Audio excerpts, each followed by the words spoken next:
मियां भाई मोहम्मद शमी की पत्नी को लग गया जोरों का झटका, बनेंगे सांसद, गरीबों की सुनेंगे आवाज, क्षेत्र में अब होगा आनंद ही आनंद। मोहम्मद शमी भाई क्रिकेट के बाद अब राजनीति में मचाएंगे कोहराम, पॉलिटिक्स के मैदान पर दहाड़ेगा अपना शेर, मच जाएगा राजनीतिक गलियारों में तूफान। जरूरतमंदों को तुरंत बिजली पानी मुहैया कराएंगे मियां भाई मोहम्मद शमी। अब क्षेत्र में बहेगी विकास की गंगा, नहीं रहेगी एक पैसे की भी कमी। जो गेंदबाज बड़ी बड़ी टीमों को अपनी गेंदबाजी से अपने दम पर धूल चटाया है और देश के लिए हमेशा कुछ कर गुजरने के लिए तैयार रहता है, वो खिलाड़ी अब क्रिकेट के मैदान पर खिलाड़ियों से छक्के छुड़ाने के बाद अब राजनीति में प्रतिद्वंदियों को छक्के छुड़ाने के लिए पूरी तरह से तैयार है।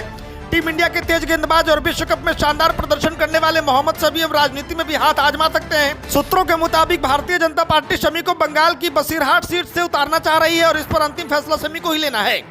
लोकसभा चुनाव की तैयारियों में जुटी बीजेपी पश्चिम बंगाल में क्रिकेट के बड़े चेहरे पर दांव लगा सकती है। भाजपा नेतृत्व पश्चिम बंगाल से क्रिकेट स्टार मोहम्मद शमी को चुनावी मैदान में उतारने की संभावनाओं पर विचार कर रहा है।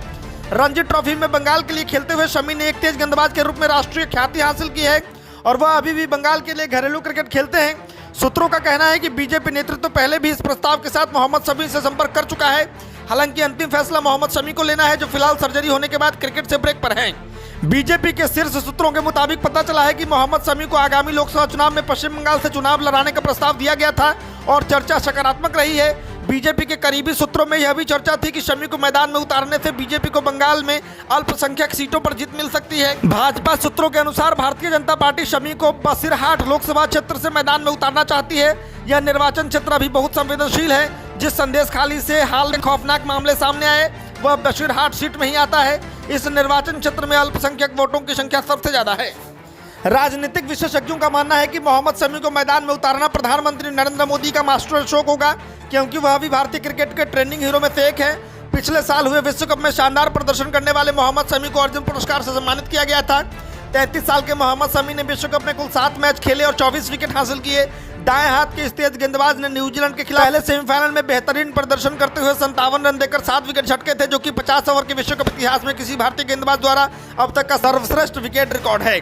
शमी ने इस टूर्नामेंट में 3 बार 5 विकेट लिए हैं। इसके बाद मुख्यमंत्री योगी आदित्यनाथ ने मोहम्मद शमी से मुलाकात की। उन्होंने घोषणा की थी शमी के पैतृक गांव अमरोहा में क्रिकेट स्टेडियम का निर्माण कराया जाएगा। प्रधानमंत्री नरेंद्र मोदी जब फाइनल हारने के बाद टीम इंडिया के सदस्यों को सांत्वना देने के लिए क्रिकेट टीम के ड्रेसिंग रूम में गए तो उन्होंने शमी को गले लगाया था, जिसके बाद यह वीडियो वायरल हो गया था। शमी ने केंद्रीय गृह मंत्री अमित शाह से भी मुलाकात की थी।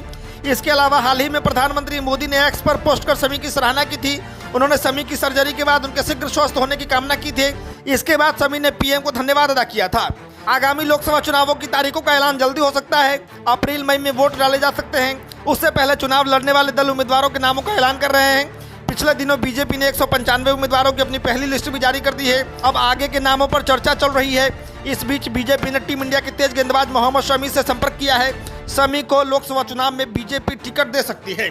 आपको क्या कुछ लगता है, भारतीय जनता पार्टी से यदि मोहम्मद शमी को टिकट मिलता है तो क्या वो चुनावी मैदान में जीत दर्ज करेंगे?